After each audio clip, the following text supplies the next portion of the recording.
আম্মা জান আয়েশা সিদ্দিকা রাদিয়াল্লাহু তাআলা আনহা বর্ণিত আনা আয়েশা قالت فقدت رسول الله صلى الله عليه وسلم ذات ليلة فخرجت في أثره فإذا رسول الله صلى الله عليه وسلم في البقيع رافعا يديه إلى السماء يدعو আম্মা জান আয়েশা সিদ্দিকা রাদিয়াল্লাহু তাআলা আনহা থেকে হাদিস খানা বর্ণিত। আম্মা জান বলেন, নবীর পিছে আমি বের হইলাম, খুঁজতে খুঁজতে খুঁজতে খুঁজতে আমি রাসূল পাক সাল্লাল্লাহু তাআলা আলাইহি ওয়াসাল্লামকে পাইলাম জান্নাতুল বাকি কবরস্থানের মধ্যে। জোরে কন্না সুবহানাল্লাহ। আমার আম্মা জান বলছেন, রাফিয়ান ইয়াদাইহি ইলাস সামা, আসমানের দিকে দুখানা হাত তুলে ইয়াদউ, দোয়া প্রার্থনা করছেন। জোরে কন্না সুবহানাল্লাহ। নবীজি হাত তুলে দোয়া করতেছেন, আর কিছু সংখ্যক নাপিত মৌলবি আছে এরা হাত তুলে মুনাজাত পায় না। কথা কন না কেন? হাত তুলে মুনাজাত পায় না। আবার কবরস্থান যদি জিয়ারত করতে যায়, কবরস্থানে জিয়ারত করার সময় ওরা বলে দেয় কিবলার দিকে মুখ করে দোয়া করেন। কোন দিকে মুখ করে দোয়া করেন? কিবলার দিকে মুখ করে দোয়া করেন।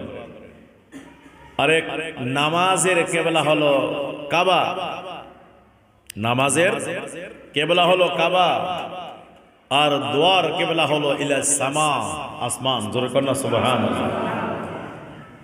এখন আপনি একজন সঙ্গে দেখা করতে গেলেন, অথবা আপনার সঙ্গে একজন দেখা করতে আসলো, সালাম দেওয়ার পরে কথোপকথন, আলোচনা, কথাবার্তা, এই কথাবার্তা বলার সময় আপনার বন্ধু যদি থাকে আপনার দিকে মুখ করে, আর আপনি যদি তার অপোজিট দিকে মুখ করে তার সঙ্গে কথা বলেন, সে কি আপনার কথা শুনবে?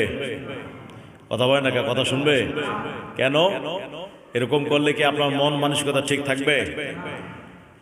হ্যাঁ, মন খারাপ হবে না? মনটা খারাপ হয়ে যাবে। কবর জিয়ারত, জিয়ারত আপনি কার সঙ্গে করছেন? আল্লাহর জিয়ারত করতেছেন না কবরবাসীর জিয়ারত করতেছেন? আপনি কবরবাসীর জিয়ারত করতেছেন। জিয়ারত মানে কি? দেখা করা, দিদার করা। তো দিদার কখন হবে? আপনি আমার পিঠ পিছনে আছেন, আমি সামনে দেখে দেখি, এটা দিদার হলো? দিদার হয় ফেস টু ফেস, চোখ টু চোখ। কতক্ষণ না কেন? তাহলে আমি আপনাকে দেখছি, আপনারা আমাকে দেখছেন, এটাই হলো দিদার। একজন মাইয়িত যখন শুয়ে থাকে, সুন্নাত তরিকা হলো মাইয়িতের কবরকে সামনে রাখতে হবে। এখন কোন সামনে? মানে পূর্ব দিকে আপনি দাঁড়াবেন। মাইয়িতের মুখ থেকে কোন দিকে? পশ্চিম দিকে থাকে না? মাইয়িতের মুখ থাকে কোন দিকে? পশ্চিম দিকে। তো আপনাকে দাঁড়াতে হবে কোন দিকে? পশ্চিম দিকে।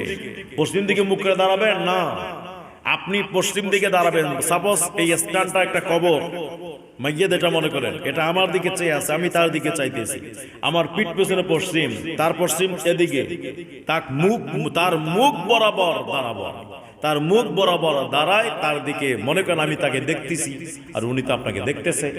এটাই মনে করে এইভাবেই জিয়ারত করা সুন্নাতে রাসূল। মুক্তাদের দিকে মুখ করে দোয়া করাটা সুন্নাত। দোয়ার কেবলা যদি হয় পশ্চিম, তাহলে ফজর আর আসরের নামাজের সময় তো ইমাম সাহেব তো পশ্চিম দিকে মুখ করে দোয়া করবে। কথা কন না কেন? নামাজের কেবলা কাবা শরীফ, তো কাবা শরীফ একদিনের জন্য শুধু কেবলা না, কিয়ামত পর্যন্ত কেবলা। নফল নামাজ পড়েন, সুন্নত নামাজ পড়েন, ওয়াজিব নামাজ পড়েন, যে নামাজে পড়েন না কেন, ঠিক আছে, সে প্রত্যেক নামাজের কেবলা কাবা শরীফ। তো দোয়ার কেবলা যদি কাবা শরীফ হইতো, তাহলে জলসা স্টেট হয়, মাহফিল হয় কিনা? কথা কয় না, মাহফিল হয় কিনা? পশ্চিম দিকে স্টেট থাকে, পশ্চিম দিকে আপনার বক্তা বসছে, আর শ্রোতার সামনে দিকে আছে, তাহলে শ্রোতার মুখ পশ্চিম দিকে আর বক্তার মুখ হলো পূর্ব দিকে। এরকম হয় না? হয় কি না? হয় না?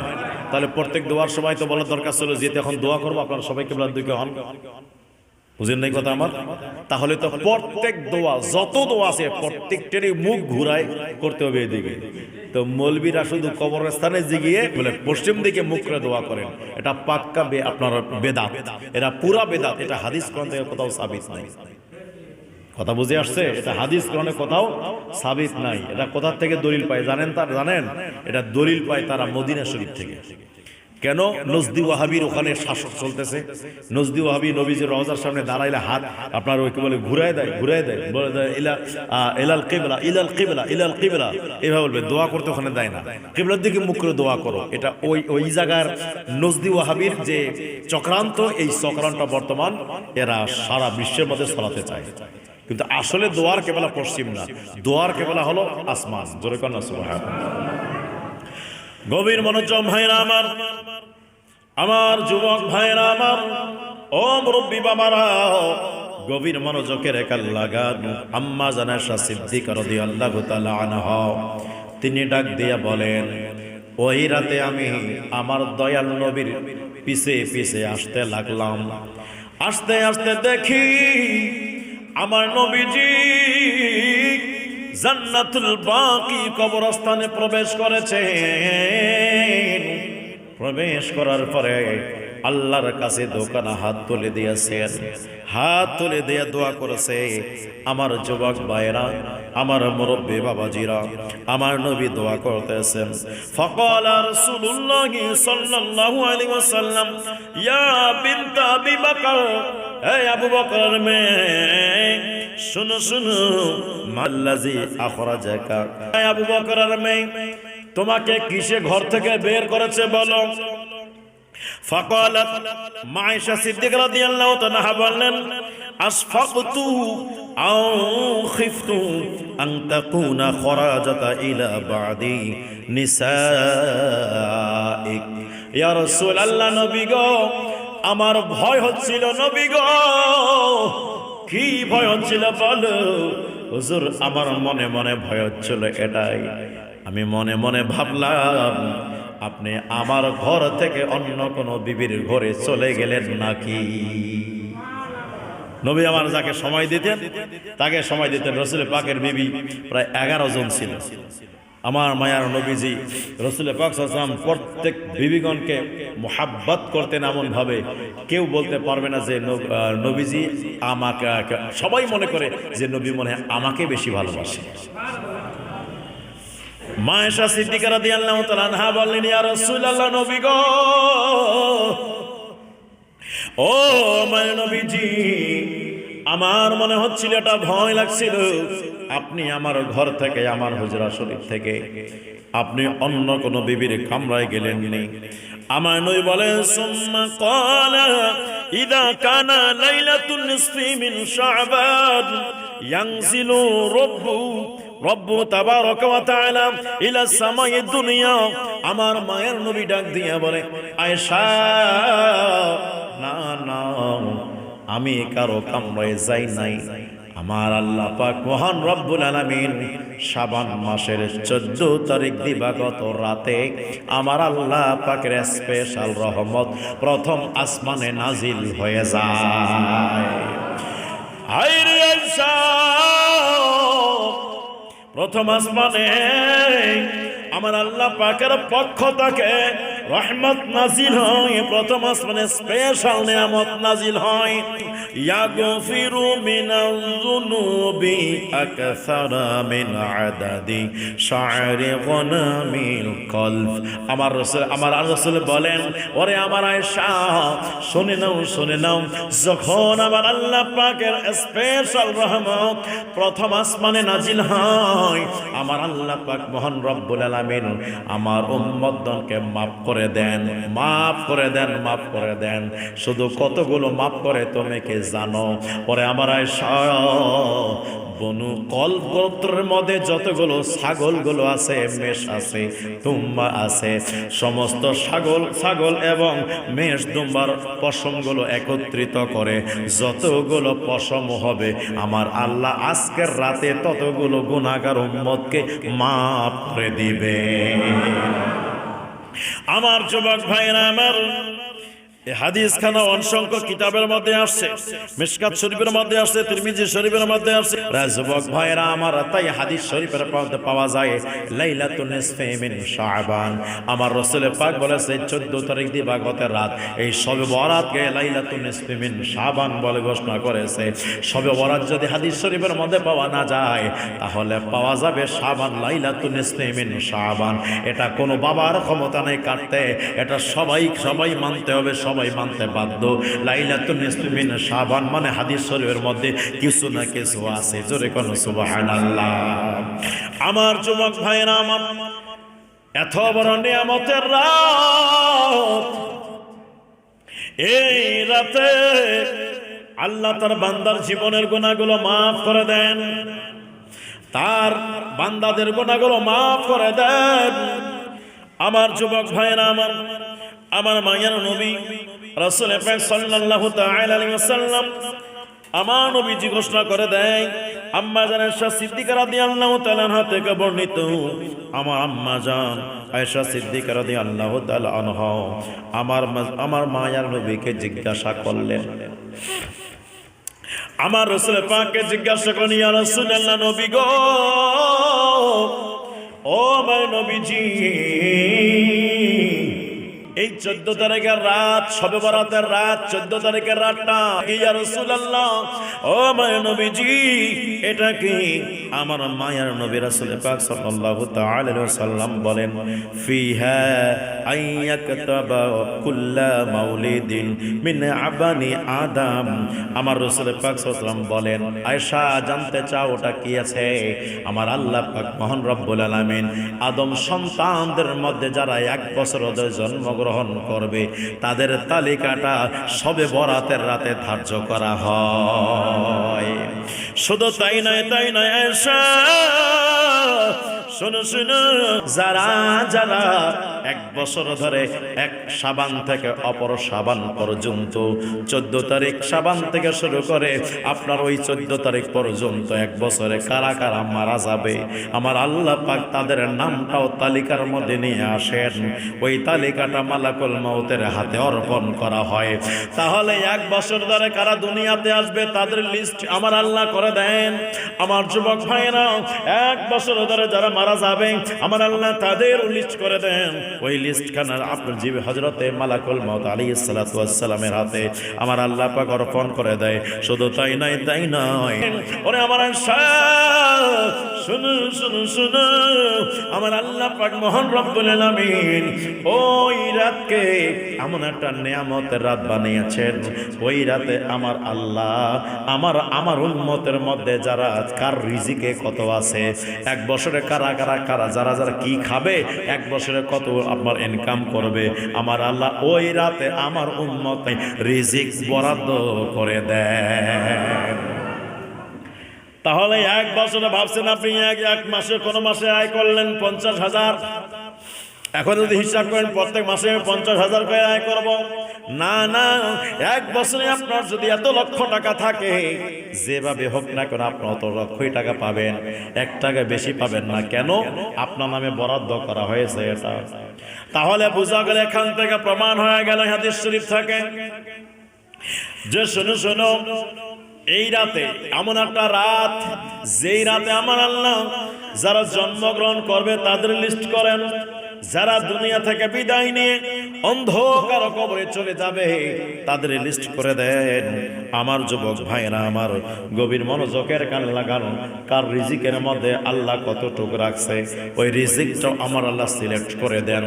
এই জন্য বাবা, এই রাতটা আমরা হেলায় পার করব না, এই রাতটাকে আমরা ঘুমের ঘরে পার করে দিব না, এই রাতটাকে আমরা আতশবাজির মধ্যে পার করে দিব না, এই রাতে আমরা বিভিন্ন মোমবাতি জ্বালাই অপচয় করব না।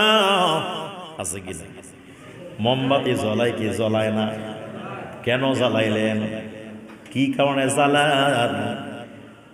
কেন জ্বালান মোমবাতি? এগুলো অপচয়।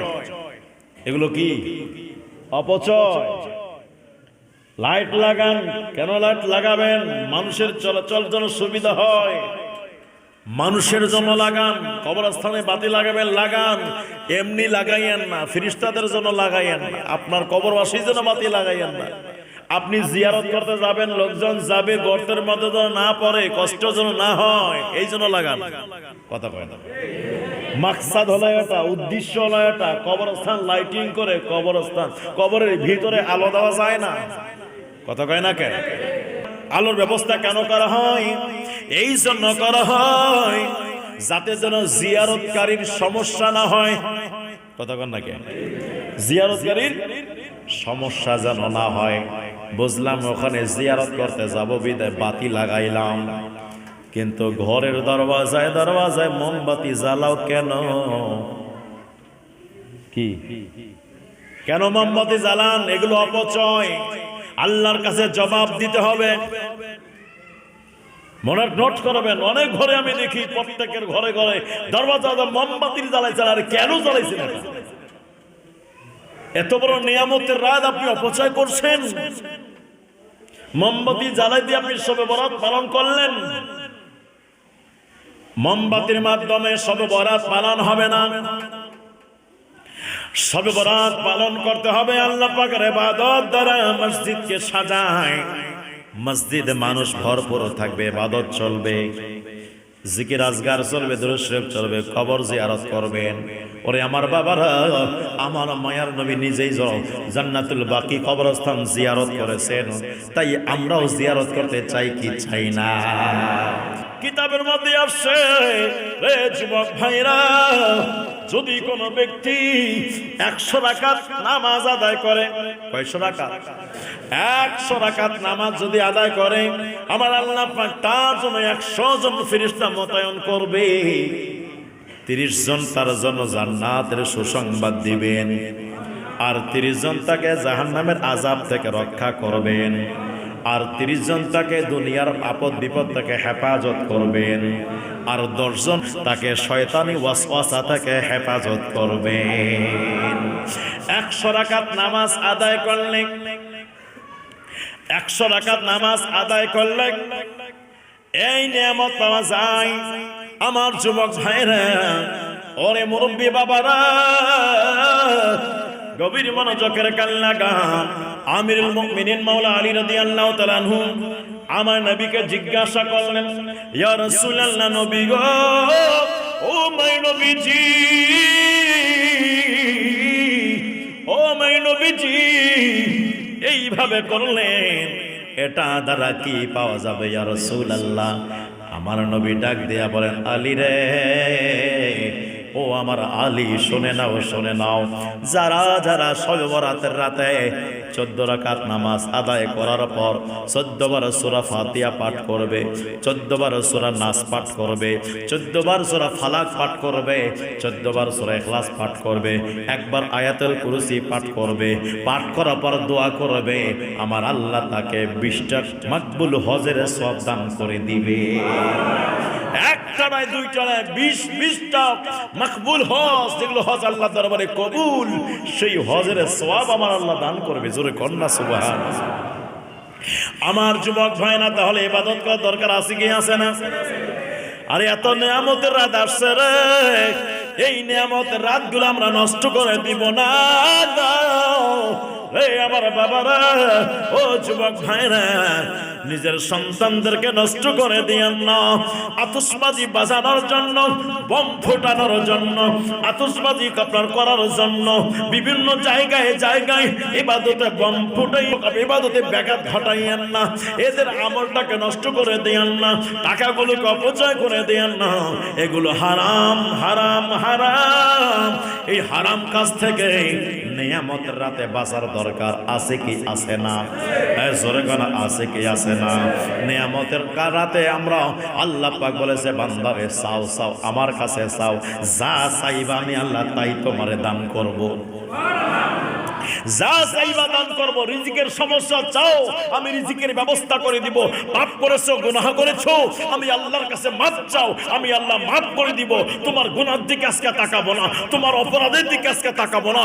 আজকে রাত একটা বরকতময় রাত, এই বরকতময় রাতের উসিলায় আমার নবী দোয়া করেছেন, আমার নবী এমন ভাবে দোয়া করেছেন, যারা ইন্তেকাল করে গেছে তাদের জন্য দোয়া করেছে, যারা বেঁচে আছে তাদের জন্য দোয়া করেছে, যারা কিয়ামত পর্যন্ত আসবে তাদের সবার জন্য আমার নবী দোয়া করেছে। হায়রে উম্মত, আজ কুরবান যাই ওই নবীর কদমে। একবার নবীকে স্মরণ করছো না? আমার নবী ওই সময় প্রকাশ্য হায়াতে 63 বছর হায়াতে থাকা অবস্থায় আমার সরকার, আমার আকা, আমার প্রাণপ্রিয় নবী মুস্তাফা আপনার আমার জন্য ওই সময় কদম করে আল্লাহর কাছে বকশিশ করে নিয়েছে। উম্মত, একটু নবীর প্রেম নিয়ে রাতটাকে জাগরণ করো, রাতটাকে জেগে জেগে ইবাদতে লিপ্ত হয়ে যাও। ইবাদতে অন্যায় অত্যাচার থেকে তওবা করে, নিজের গুনাহ থেকে তওবা করে আসুন আমরা ইবাদত দ্বারা রাতটাকে সাজাই নেই। ওয়াসুমু নাহারাহা, পরের দিন তোমরা রোজা রাখো।